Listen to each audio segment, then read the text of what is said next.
Hey cake chums, and welcome back to another video. Now I don't know about you, but I'm really loving all of the festive baking that I'm doing at the moment. But, as is usually the case, I've left it far too late to get started on my mince pies. Proper homemade mincemeat should be left to mature for a week or two before you can use it. Which doesn't help when today's Christmas Eve and I need to serve these up tomorrow. Luckily, I've got a bit of a shortcut that I'm going to share with you today. Now I love mince pies, but I find the shop-bought mincemeats can kind of be a little bit too sweet sometimes. And plus, if you're combining shop-bought mincemeat with shop-bought pastry, they can all taste a little bit samey. So today we're going to be making pastry from scratch, but using a food processor, so it's super simple. And then we're going to start with some shop-bought mincemeat, but zhuzh it up a little bit with some basic store-cupboard ingredients. Probably going to give this video some sort of really awful clickbaity title like take your mince pies from okay to gourmet. Now if the thought of making your own pastry, even with the help of a food processor, fills you with dread, then don't panic, you can still use shop-bought pastry. But I do find that by making my own pastry, it gives me a chance to pack even more flavour into each individual mince pie. Now I think my inspiration for zhuzhing, is that even a word? For zhuzhing up shop-bought mincemeat first came to me after leaving it too late again and finding something on a website, but we are talking years ago, so unfortunately I can't give credit to whoever originally inspired me. But over the years I've kind of played around with the different additional ingredients, so it's definitely my own version now. That does mean that you can play around with the ingredients as well. So if I put something in that isn't to your liking, you can switch it, you can change it, and you can make it your own. But anyway, that's enough intro. Let's get to the video.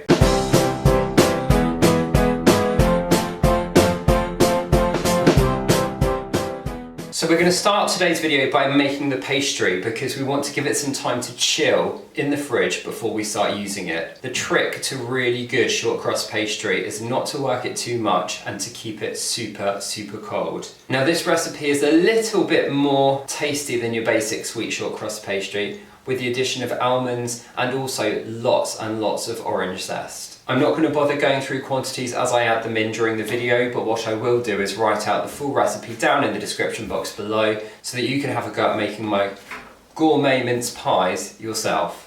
Now as I say, we're going to be using a food processor to do all the hard work for us while we're making our pastry today. And this is my very battered old Kenwood food processor that I have had for, gosh, years and years. It was one of the first kind of kitchen gadgets that I treated myself to when I first started baking, kind of more seriously, about 12 years ago.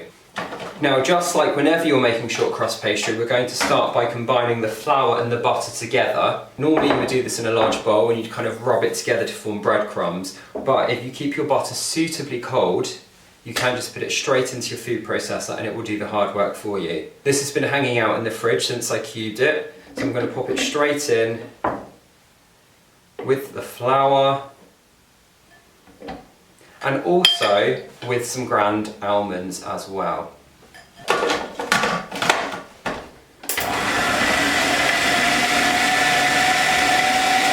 We're just going to leave that kind of running until I can't see any lumps of butter.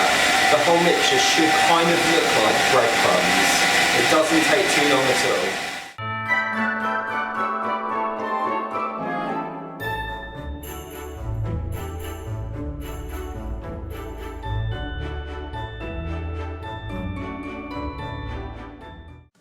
Okay, when it looks like the mixture has come together to form almost like a breadcrumb consistency, then we're going to add in some sugar, and I'm using white caster sugar, but golden would work just as well.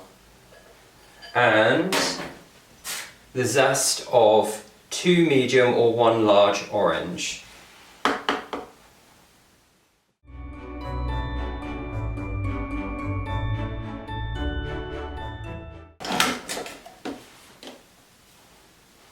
And then once that's come together, we're going to add in 2 tablespoons of milk. I'm using whole milk today, and again, it's fresh out of the fridge, but it's nice and cold. And then we're going to put the mixer back on until the mixture comes together to form a dough.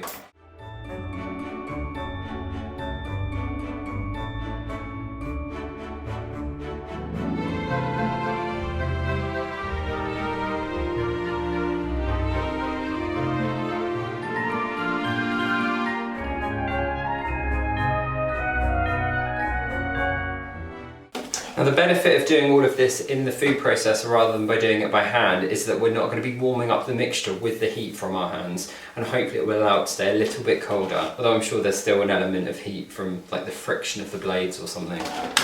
I'm not a scientist. So you can see the mixture is starting to kind of come together in big lumps now, and so what I'm going to do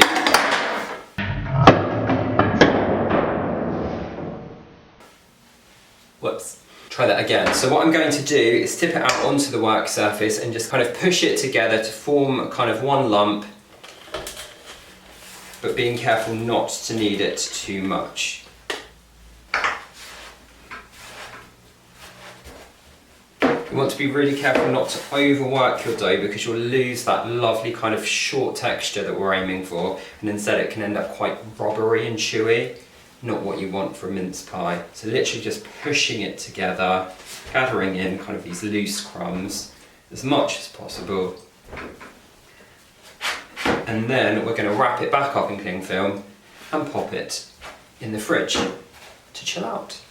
So that's now ready to go in the fridge for about 20 to 30 minutes while we make our gourmet mincemeat. So while the pastry is chilling, we're going to move on to the fun bit, and that is dressing up some shop-bought mincemeat to turn it into something a little bit more exciting. Now I've got Robertson's mincemeat, which obviously is a bit of a classic, but you can use own brand as well. Now, as I've already mentioned, one of my biggest complaints about shop-bought mincemeat is that it can be very sweet. So what we're going to be doing is adding in a few extra ingredients that will help cut through that add a bit more tartness, that add a bit more texture, and as I say, just make it a little bit more special. So I'm going to start with a lovely big bowl, and into that we are going to dunk the entire jar, calm down, of mincemeat. And we're going to end up wearing more of it than is in the bowl. Okay, I know I said that you could kind of vary these ingredients however you want, but there is one that is super important, and that is apple. Apple is going to provide that extra layer of flavour. It's going to be quite tart itself, it's going to be a bit crunchier than the apple that's already in it, and it's just going to be that one ingredient that really kind of lifts it. So definitely make sure you include either a kind of a medium cooking apple or a larger like eating apple, but like one of the tartar, is that a word? One of the more sour varieties. I've gone for Granny Smith and I've grated this using a large grater, and I've squeezed out some of the excess liquid. And then again, to kind of develop that flavour even further, I have here the zest of an orange and the zest of a lemon. I'm going to pop those in as well. Now in terms of additional fruit, I am a big fan of cherries, and it almost upsets me that they don't put cherries in mincemeat as standard, so we're definitely going to be adding some of those in. And then finally, to add that additional kind of texture when you're eating your mince pies, you really want some nuts in there. So my favourites are pecans, but you could also use walnuts or experiment with other nuts as well. So they're going to go in there too. And then, before we mix it up, there's one more ingredient that kind of makes it into all of my Christmas baking, and that is brandy. Now, you don't have to include the brandy. You could use orange juice to add an additional bit of liquid. You could just not squeeze out the apple to get some more fluid, but again, we're going gourmet, so we're going to add in a tablespoon and maybe a splash more of brandy. And then once all your additional ingredients are in, we're just going to give it a jolly good stir.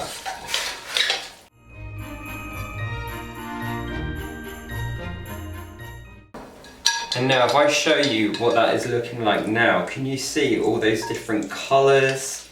All those different size ingredients. You've got the crunch coming from the nuts, lovely big bits of cherry. These are just going to be so delicious. Now the pastry still has a few more minutes of chilling to do, so I'm just going to let this sit and allow the flavours to develop a little bit more while we're waiting, and then it will be time to get cracking on our pastry. Once the dough's been chilling for about 20 to 30 minutes, it is time to roll it out. Now we're going to start with a lightly floured surface, and we're going to roll, I really can't speak today.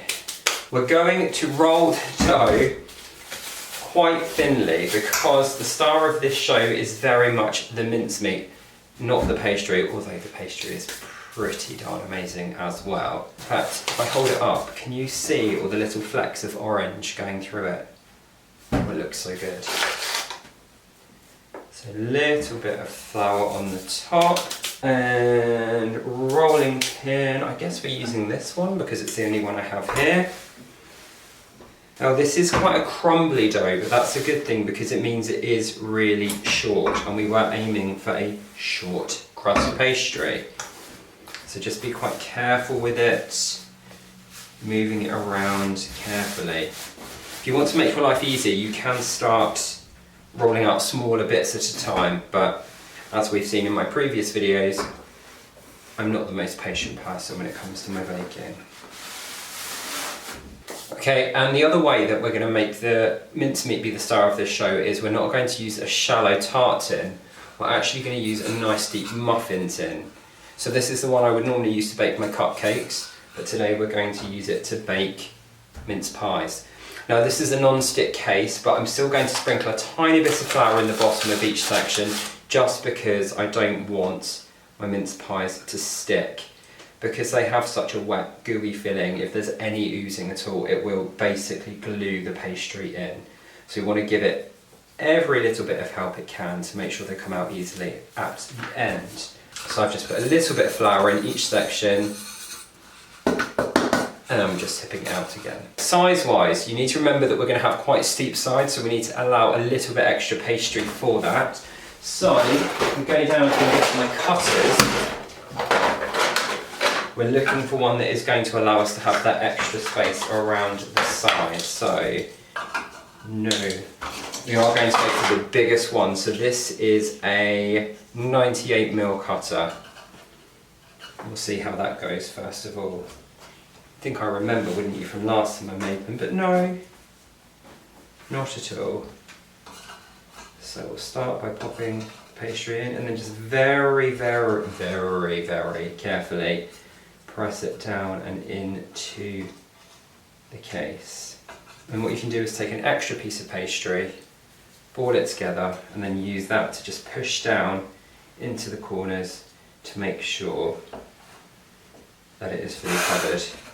Try to avoid creating any holes, because again, if the mixture leaks through, that will basically glue your mince pie into the case, and we don't want that. Okay, so I'll do that again a bit more slowly so you can see what I did. So starting by cutting out around using our cutter, and very carefully lifting it up off the bench. That's not a good one. Placing it on top of the muffin tray and then gradually working it down inside. If you do manage to make a hole at all, you do want to make sure you fix that, because we don't want the mixture to leak through. Just working it down inside. Don't panic if you get some sticking out over the top, because we can use our palette knife to just trim that off. So grabbing our ball of dough, just pushing that down into the corners. Now you might be thinking this is a lot of effort just for some mince pies, but remember we are aiming for gourmet. We want to neaten those edges off. I'm just going to run my palette knife one way from the middle, the other way from the middle, and that will give me that lovely flat top that looks like this. And then we're just going to repeat that as many times as we can before the dough runs out. If you do manage to make a hole at all in your mince pie case, then don't panic too much. You can just take an extra bit of pastry and just pack it in over the top, and hopefully it shouldn't show too much once done. Okay, when you have used up the first kind of lot of your dough and you can't cut out any more rounds, it is time to kind of push it back together and use it again. It's important to note that any mince pies you take out of the reworked dough won't be as good, they won't be as short, because that dough of course has been worked even more. Now if you're just making mince pies for your family, you might think, well, that's not really a problem, but again, if you want them to be perfect, do try and roll your dough out so that you get as many kind of rounds cut out of it as you can in the first possible go. Okay, so once you have filled all of the sections of your muffin tin, you will still have a fair amount of pastry left, so you could of course just carry on and line a second.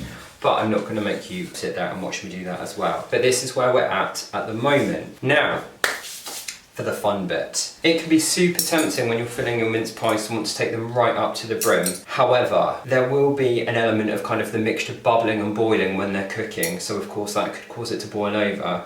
And there is also a certain amount of shrinkage that will happen to the pastry as well. So I do like to leave myself about half a centimetre or so around the top, just to give me that room for the mix to kind of do its thing. I'm going to try and make sure I get a little bit of everything into each one, and it's looking like about, so this is a dessert spoon, so about a dessert spoon amount of mix into each mince pie.